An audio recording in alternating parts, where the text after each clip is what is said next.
فأنا ناصح لإخواني بالصدع بالحق تبيض وجوههم. السكوت في مسألة الحزبية يضرها، فاصدع بما تؤمر وأعرض عن المشركين.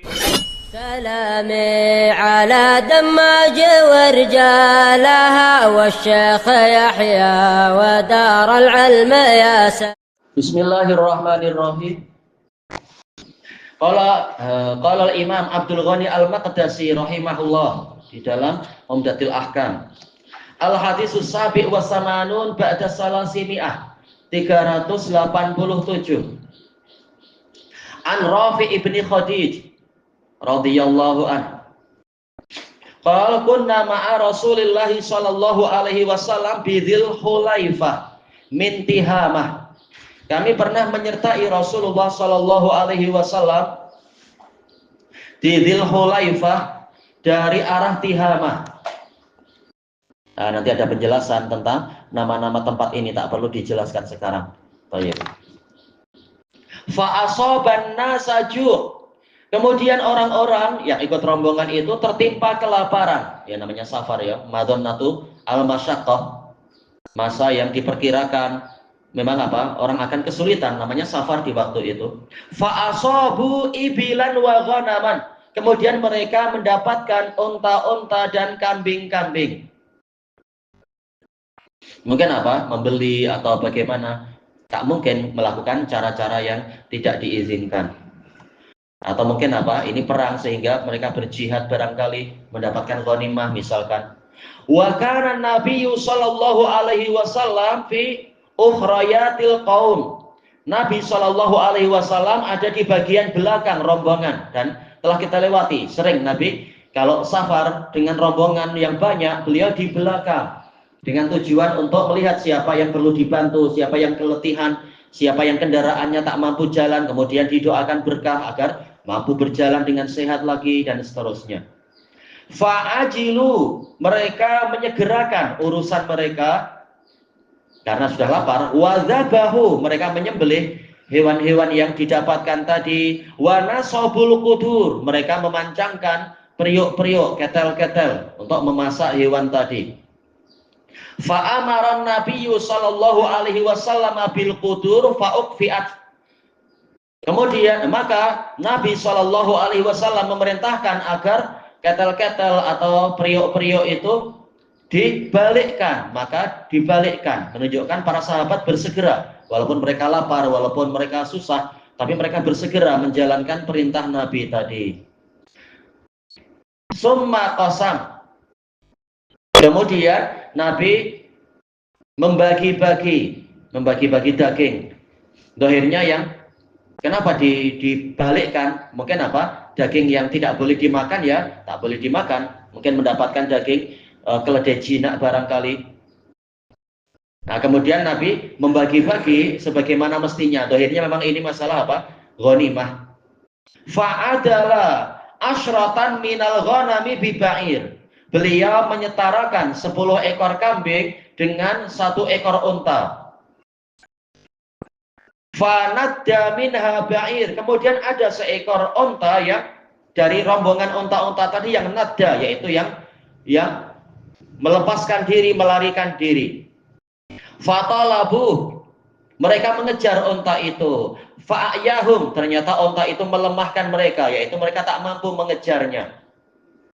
Macam yang di Damas dulu, ada anak-anak Damat, memang banyak yang nakal-nakal anak asli Damat, tak ngaji, tapi malah mengganggu unta-unta yang hendak disembelih, unta korban. Akhirnya sebagian unta menyipak mereka, sebagian lari, menyusahkan orang-orang.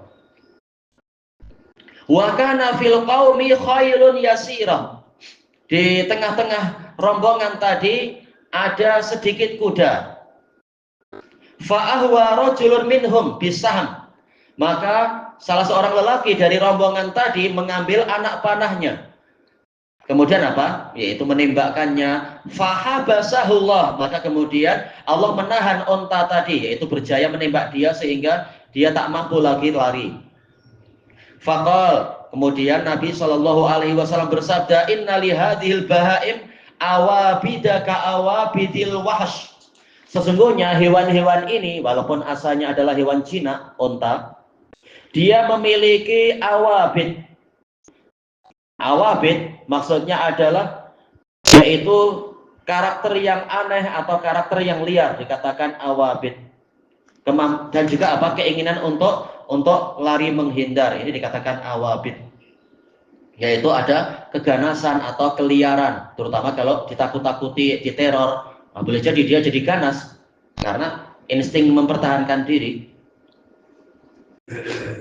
Fama nadda alaikum minha, maka hewan manapun yang melarikan diri dari kalian, nadda yaitu apa, bersikap liar dan melarikan diri, fasna'u bihi hakadha, maka perbuatlah seperti itu kepadanya.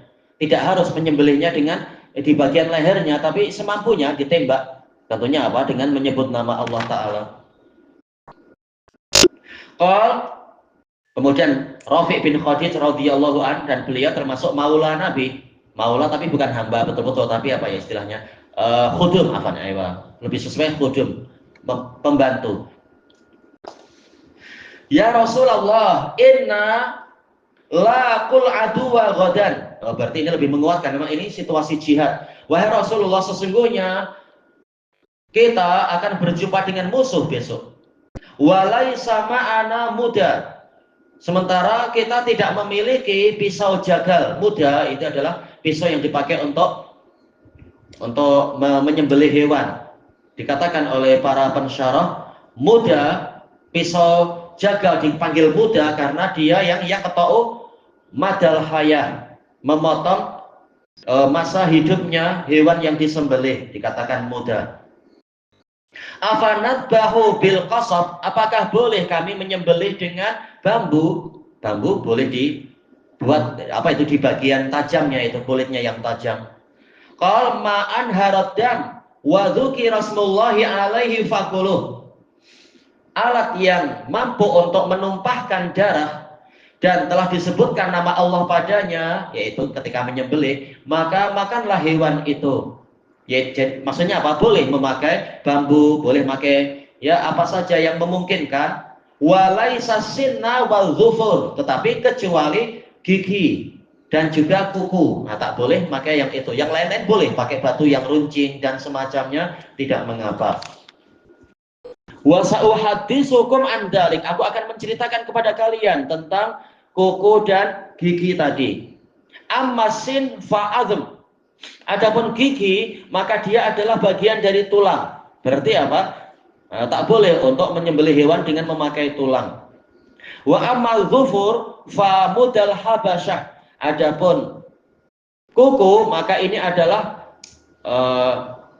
pisau jagalnya orang Ethiopia. Menunjukkan kita tak boleh meniru mereka, tak boleh tasyabuh dengan mereka.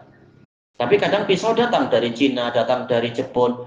Ini tak masalah, tetap dia pisau, betul-betul pisau, bukan kuku. Ini karakter khusus orang kafir, jangan diikuti, yaitu memakai apa, kuku. Tapi kalau pisau tetap pisau, dia besi, sudah diizinkan.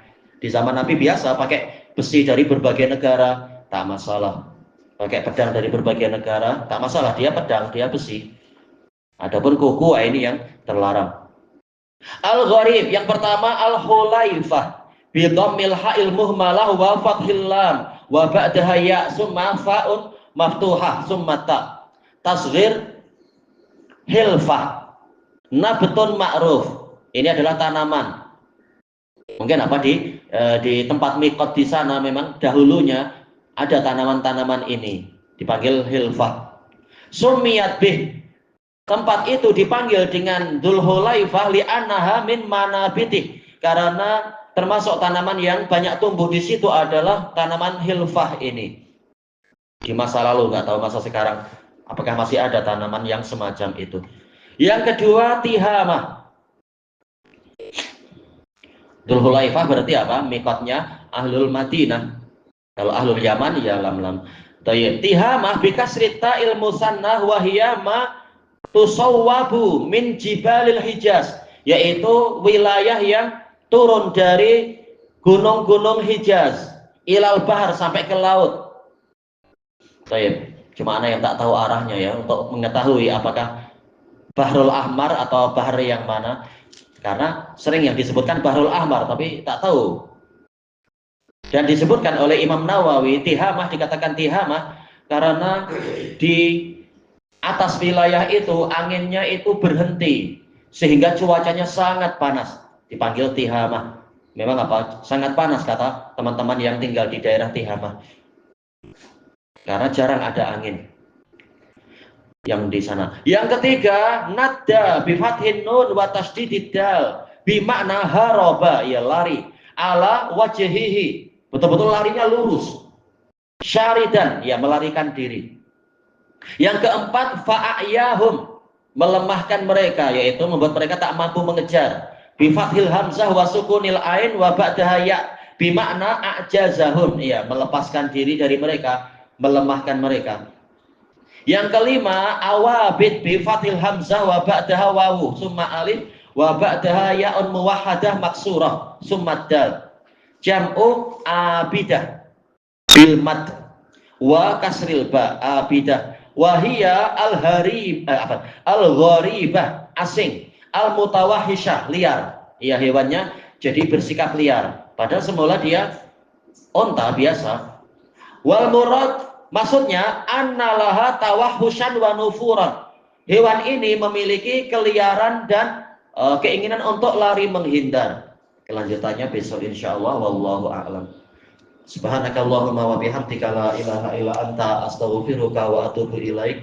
Alhamdulillahirabbil alamin. Jazakumullahu khairan.